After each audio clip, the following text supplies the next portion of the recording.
지적재산법 5주차 첫 번째 수업 시작하겠습니다. 이번 시간에 보실 부분은 실용신안법의 출원 절차, 심사 절차, 실용신안권, 특허와 실용신안 사이의 상호 조정 장치에 관한 내용입니다.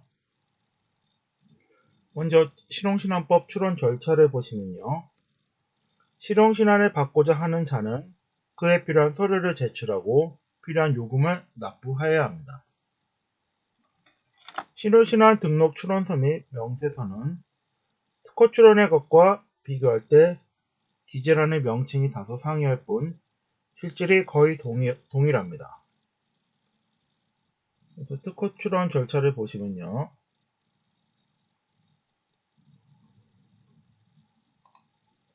지난번에도 보셨지만 특허 출원 절차는 출원을 하게 되면 처음에 방식 심사를 하게 됩니다. 그리고 나서 이제 심사 청구를 받아서 심사 청구가 통과되면 실체 심사를 거치게 되고 심사 청구에서 통과를 못하게 되면 취하한 걸로 간주됩니다. 방식 심사 단계에서 이제 심사 청구 가기 전에 출원을 1년 6개월이 경과하면 출원을 공개하게 됩니다. 실체 심사를 거쳐서 거절할 경우에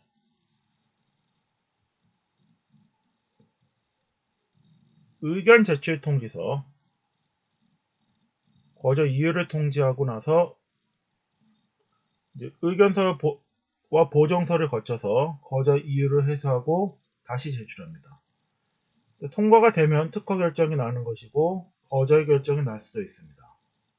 거절 결정이 날 경우 거절 결정 불복 심판 청구를 거치게 되는데 이 심판에서 기각 심결과 환송이 나올 수 있습니다. 특허 결정이 나게 되면 설정 등록 공고를 거치게 됩니다.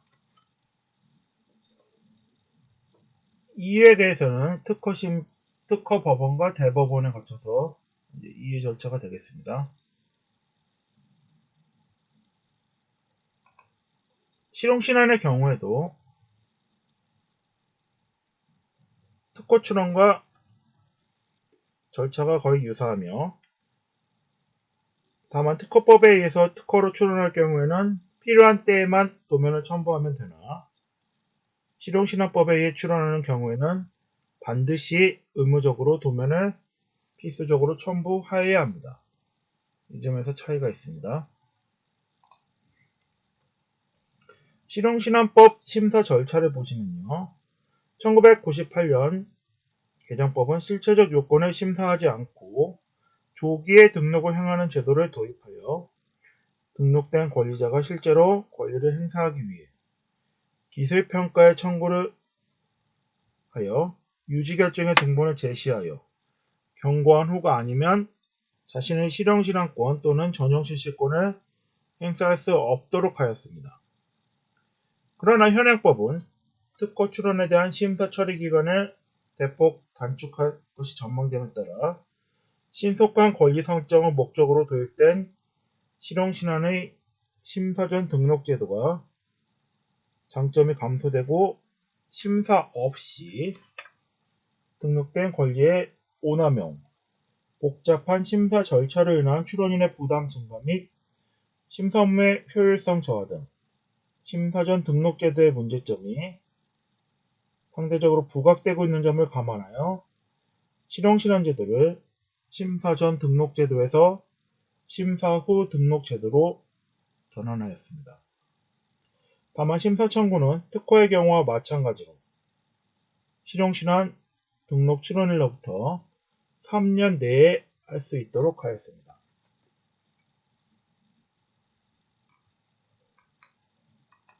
실용신안권을 보시기 전에 좀 재미있는 새로운 발명과 관련된 제품을 하나 보시겠습니다.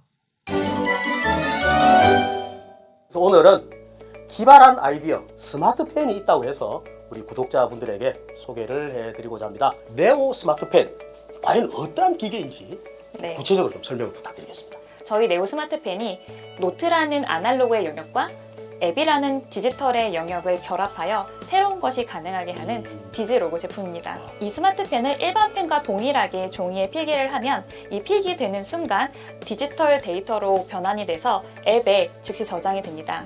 그리고 노트를 보시게 되면은 일반적인 노트와 일반 노트예요. 전혀 네. 다를 바가 없습니다. 네, 네. 뭐 특별한 처리가 된 게 아니고요. 뭐 투덜투덜하지도 않아요. 네. 그런데 여기에는 엔코드라고 불리는 아주 미세한 코드가 인쇄되어 있습니다. 제 눈에 보이잖아요. 그 코드마다 고유한 모양이 있기 때문에 그 엔코드를 확인하면 어떤 노트에 어떤 페이지에 어떤 위치에 있는 것인지를 알 수 있는 고유한 좌표값들을 가지고 있습니다. 네오 스마트 클래스 키트는 저희 네오 스마트펜을 활용해서 원격 교육 컨텐츠를 제작할 수 있는 도구인데요. 스마트폰만 있다면 언제 어디서든 쉽게 콘텐츠를 제작하고 온라인 수업을 시작할 수 있는 비대면 학습 지원 키트입니다. 이처럼 단순히 기록을 넘어서 삶의 새로운 가치를 더하는 펜을 창조하는 그런 펜의 역사를 새로 쓰는 기업 네오레 컨버전스가 되도록 하겠습니다. 네, 실용신안권을 보시면요. 절차적 요건과 실체적 요건의 심사를 거쳐 등록이 되면 실용신안권이 발생하게 됩니다.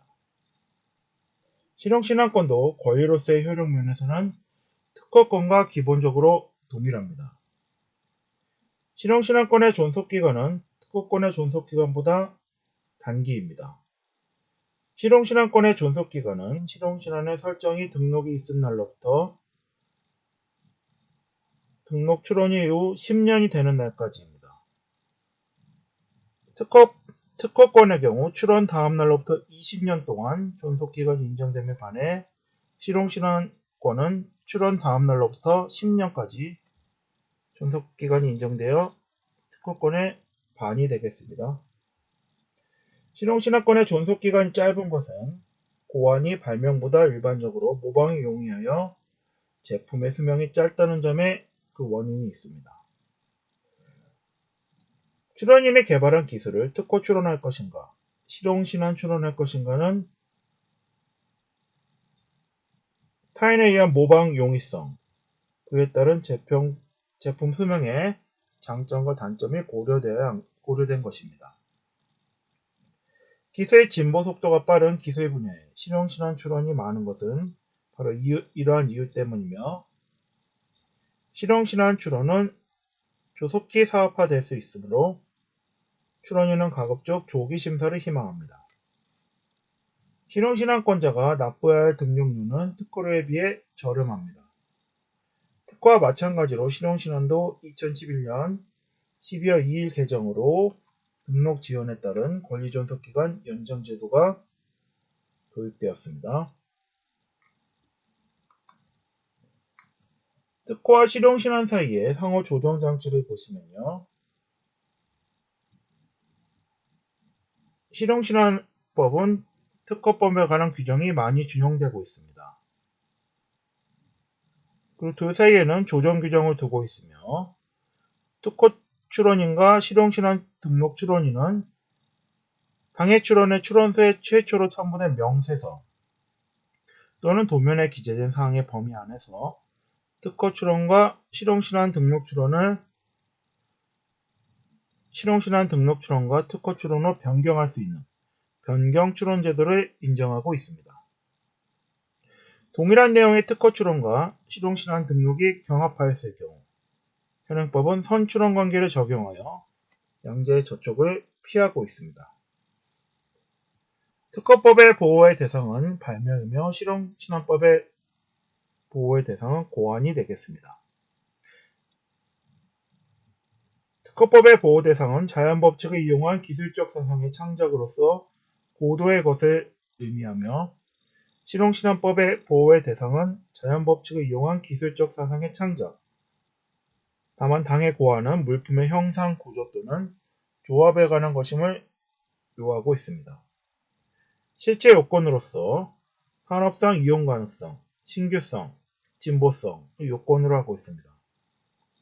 다만 실용신안의 경우 특허법보다 진보성 요건이 완화되고 있습니다.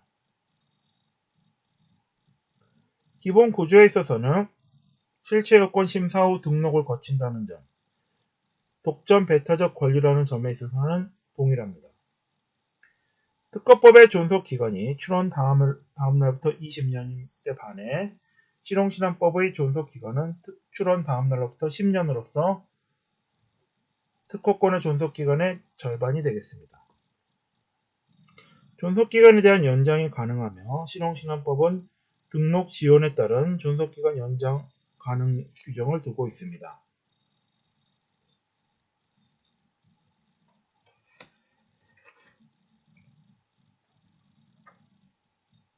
현재 EU 15개국 중에 12개 국가가 실용신안 제도를 보유하고 있습니다. 프랑스, 벨기에, 포르투갈, 이태리, 스페인, 독일, 덴마크, 아일랜드, 그리스, 오스트리아, 핀란드, 네덜란드가 그 국가에 해당합니다. 이 국가들은 특허제도 외에 별도의 소발명 보호제도를 두고 있습니다. 신규성이나 진보성에 관한 심사 없이 등록을 통해 보호하고 있습니다.